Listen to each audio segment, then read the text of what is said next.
YouTube, what's going on? Attorney Darling here, answering another question. And today's question is, what the heck should you wear to court? So I'm obviously giving this answer in the context of a criminal case where you or somebody you know is a criminal defendant. So the reality is, depending on what stage of the case you're in, it really doesn't matter. So let me not say it doesn't matter. It's not as big a deal as you think. So obviously you want to dress as professional as possible. Collar shirt, obviously wear pants. There are some courts in the state of Florida that if you don't have pants on, the judge is just not happy. And it's never a good scenario to have the judge not be happy. So when it comes to arraignment, when the charges are first read to you, if you have not hired an attorney yet at that point, when you go to court, wear pants, wear a collar shirt. For women, wear something that is, if you have a dress or skirt, something like that, wear it, to the knees, below the knees, sort of that old sort of school dress code mentality. Men, you want to wear something modest. Women, you want to wear something modest. So men, you don't necessarily want to have on the tank tops, the basketball jerseys, things of that nature. Now listen, in a criminal case, does any of that matter? Realistically, almost never, okay? It almost never matters because by the time you get to a trial, right? If you go all the way through to a trial and you have a jury, at that point, then you're going to, sort of dress in your Sunday's best, as we call it. You want to be in essentially what you would wear to church or to whatever religious institution you take part in. You want to wear something that is professional, business related. Attorneys, you're going to see us suits, ties, every time. There are some attorneys who have been practicing for a number of decades that do come to court in what I think is questionable. But listen, they've been doing this for 50 years. Wear what you want. But as far as clients go, at an arraignment is not going to be that big of a deal. It's essentially when the charges are read to you. If you go to a pretrial conference, most of the time you need to be at a pretrial conference. Sometimes you just don't. Your attorney can do all that stuff for you. If you are on a Zoom, because virtual court hearings are a very real thing now, just wear something decent from the waist up. I mean, I have not seen a judge ask anybody to stand up yet. I'm not saying that hasn't happened. Very possible that it could happen. But whenever I go to court, even if it's virtual, I know some colleagues that have not always worn, suit tops, tie, all that stuff. I always wear a tie, even if it's virtual court. And I usually have my jacket on a hanger right next to me because obviously I'm in my house, right? So I generally don't put a jacket on in my house. But this is the what should you wear for court video. So I'm putting on a jacket. When it comes to actual day of the trial, that's going to matter a little bit more. Whether we like it or not, people do judge us based on our appearance. So if, for example, you are accused of shoplifting and it's something that you didn't actually do, we have defenses, we're going to end up going to trial, right? But then you come to court in a white t-shirt and basketball shorts and flip-flops, which in all seriousness was and is my sort of go-to hangout outfit, like basketball shorts, t-shirt, flip-flops. Probably shouldn't wear that on the day of trial because as jurors come in, they are judging you. They're not supposed to. They're supposed to start from whatever, but their first impression of you is important. It absolutely matters. I wish it didn't. We all wish it didn't, but it matters. So you want to show as if you are there and you were taking the proceedings seriously. That's the main portion of how you should dress to any court appearance, any court date, any court hearing, whether it's a motion to suppress or whatever. When I was at the public defender's office, I had clients come to a motion to dismiss motion to suppress hearing in literally Jordan basketball shorts, Jordans, t-shirt. And listen, we still had the motion granted. We won that motion.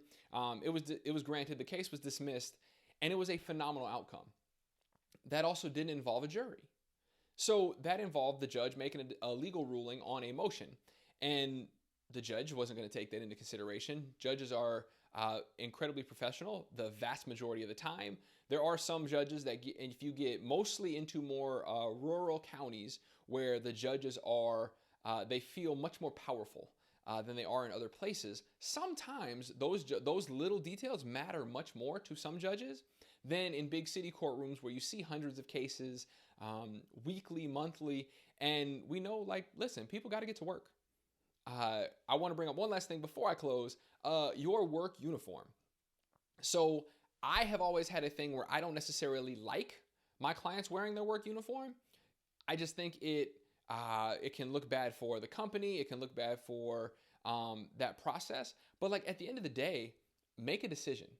If you've been transparent with your company, the thing that I really don't want to happen, right, is I don't want my client to come in. Let's just say they work in fast food, or let's say that they work for a big box retailer, right?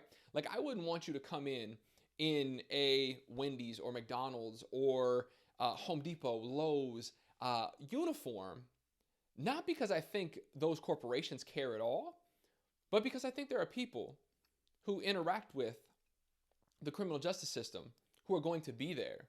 And if the judge is like, hey, where do you work? And you say, yeah, I work at the McDonald's on such and such. I work at the Home Depot at such and such. Maybe, just maybe, one of those other people that interact with the criminal justice system is going to reach out to your employer and assume that you haven't told your employer.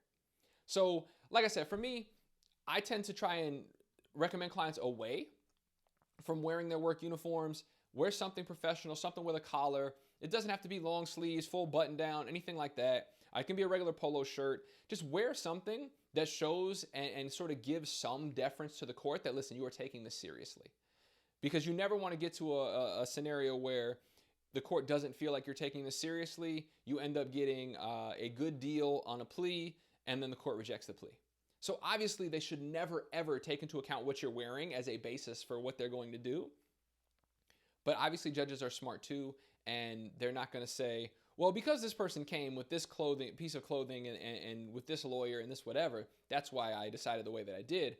But we just want to make sure that we're always dressing for the event, dressing to show the court that we are taking this seriously, dressing to honestly even show the state sometimes that we're taking this seriously, even if it's a bogus charge, right? Like even if it's something we know we didn't do, we have defenses, we're ready to go to trial, showing that you're taking this seriously, that you are going to defend yourself, oftentimes shows a much stronger position than simply me telling the state attorney, listen, these are the problems with your case.